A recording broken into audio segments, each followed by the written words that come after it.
Hey, it's Jody. I have a new process video for Confessions of a Paper Addict.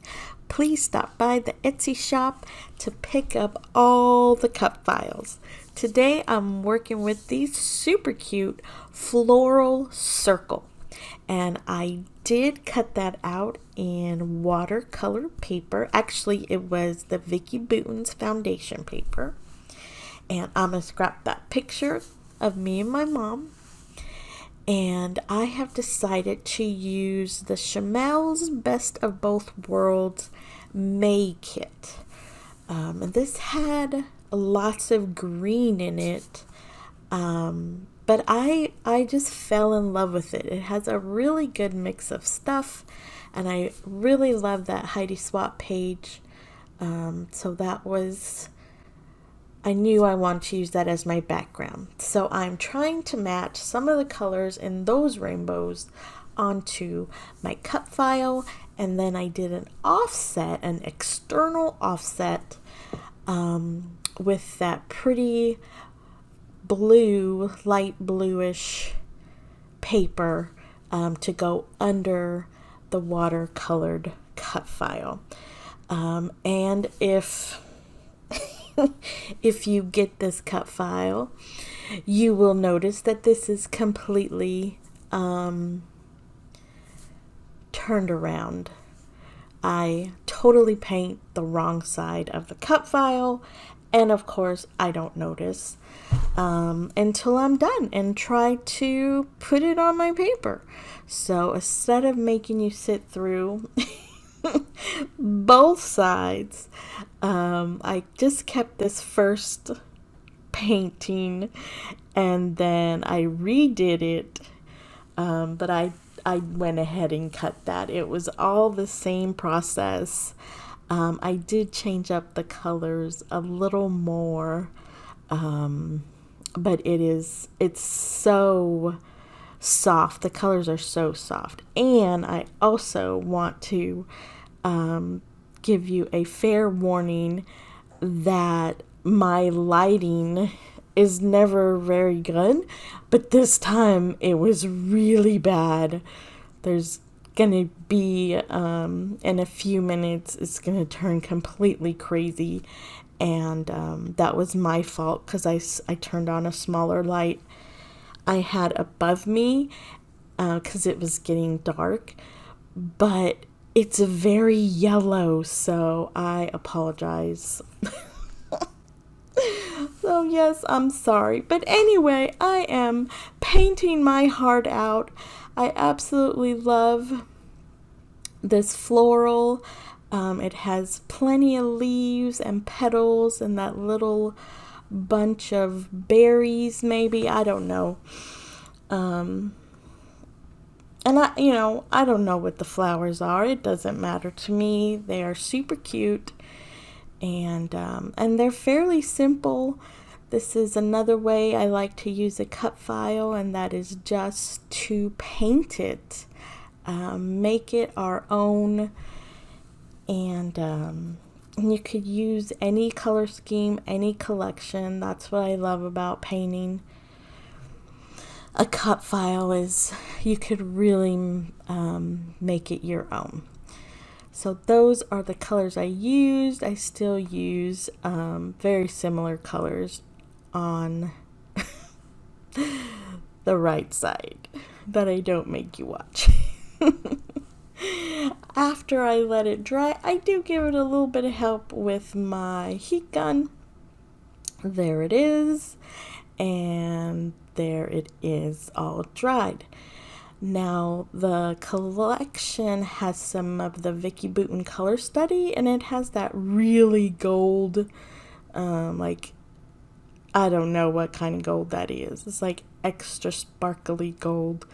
So I decided to run the Nouveau embellishment mousse around the circle and those two smaller flowers just to give it a little sparkle. Now, like I said, this is pretty bad lighting. I apologize again. It did not look this yellow on the screen, but of course it was. And you could also see that the watercolor was very light and soft. I didn't want to overdo it because the background paper is fairly soft and super cute. So there you go.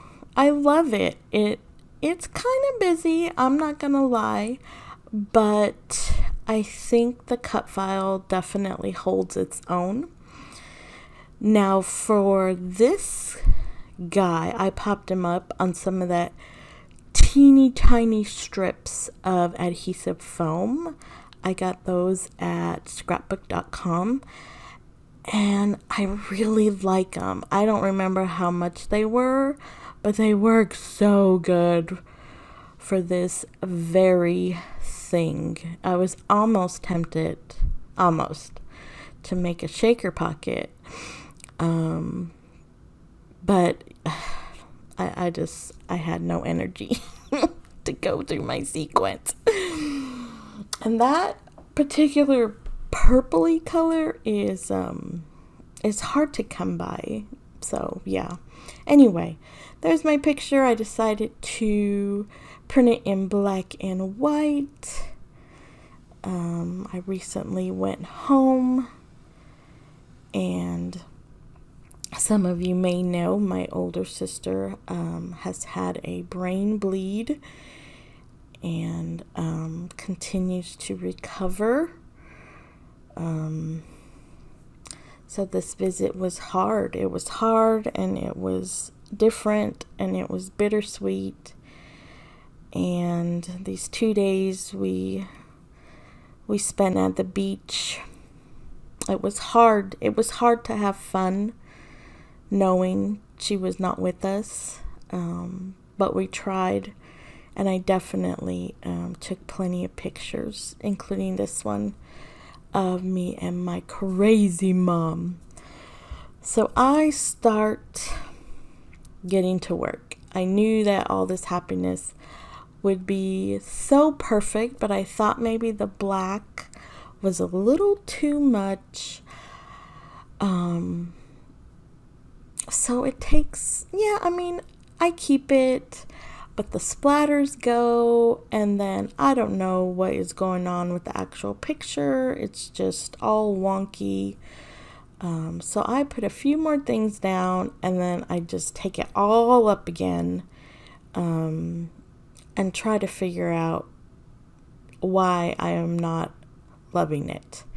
I just was not in the groove, kind of in a funk, but I love the cut file. I love the picture, so I knew I wanted to make it work. And I love this collection.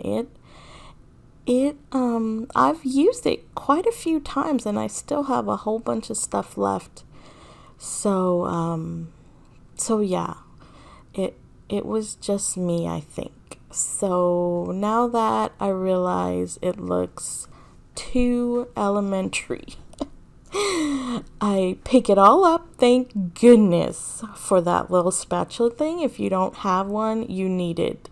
It doesn't matter that it's for your Cricut. It is like the best tool I have. I use it every time I scrap. It didn't take any, it helps keep the paper intact. So grab you one of those. So yes, so I center the title, I straighten out the picture, and that is much better. I'm so much happier with that.